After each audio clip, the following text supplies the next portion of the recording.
In question 7, the diagram shows part of the curves y equals to 2x minus 1 whole squared and y squared equals to 1 minus 2x intersecting at the points A and B. In part 1, we have to state the coordinates of A. Now, as A lies on the curve, lies on both the curves and it is at the x-axis, so we can use either of the curves equation, y squared equals to, let's say, using y squared equals to 1 minus 2x. Substituting y equals to 0 as it is on the x-axis, so it will be 0 equals to 1 minus 2x. So x will be equals to 1 upon 2. So the coordinates of A will be 1 upon 2 comma 0. In part 2, we have to find the area of the shaded region showing all the necessary working. Now to find the area of the shaded region, we'll first have to find the area under the curve with the equation y squared is equals to 1 minus 2x, which will give us this complete area. Then we'll find the area under the curve of the curve with equation A, which will give us the area in black. Subtracting these two areas will give us the area of the shaded region.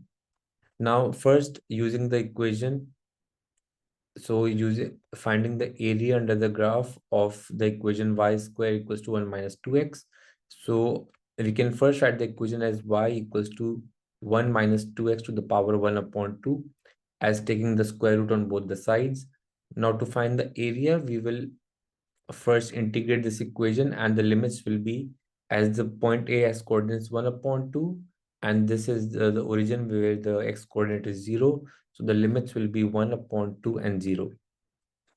And the equation is 1 upon 2x to the power 1 upon 2. So integrating, we'll get 1 minus 2x and increasing the power by 1. So that will become 3 upon 2. Dividing by the new power, which is 3 upon 2. And also multiplying it with the derivative of 1 minus 2x, which is minus 2.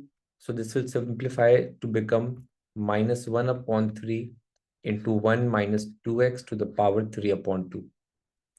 Once we have done the integration, now we can apply the limits, which is 1 upon 2 and 0.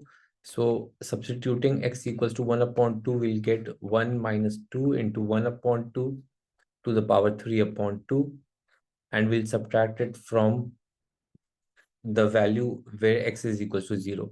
So this will become minus 1 upon 3 into 1 minus 2 into 0 to the power 3 upon 2. So 2 and 2 will cancel out. 1 minus 1 is a 0. So this whole term will become a 0.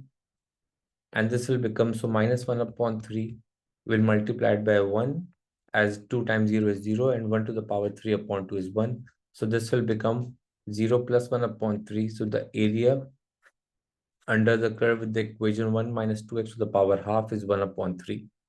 Now finding the area under the curve with the equation y equals to 2x minus 1 whole square. So that will be equals to, again, the limits will be 1 upon 2 and 0. The equation is 2x minus 1 whole squared. So integrating 2x minus 1, that will become 2x minus 1 to the power 3 upon 3. And we also multiplied with the derivative of 2x minus 1, which is 2. So this will become 2x minus 1 whole cube divided by 6. Now, once we have integrated, now we can apply the limits, which are 1 upon 2 and 0. So first substituting x equals to 1 upon 2, this will become 2 into 1 upon 2 minus 1 upon 6 whole cube. And then subtracting it from the lower limit, which is 0. So that will become 2 into 0 minus 1 upon 6. And this is a whole cube up here. So 2 and 2 will cancel out. 1 minus 1 is a 0. So 0 divided by 6 will be 0 minus, and this will become, so minus 1 whole cube is minus 1 as 2 times 0 is 0. So this will be minus 1 upon 6. So 0 minus minus 1 upon 6 will become a plus 1 upon 6. Once we have the area of both the area under the curve of both the regions, then we can subtract the two areas to find the shaded region. So the area of the shaded region will be equals to 1 upon 3 minus 1 upon 6.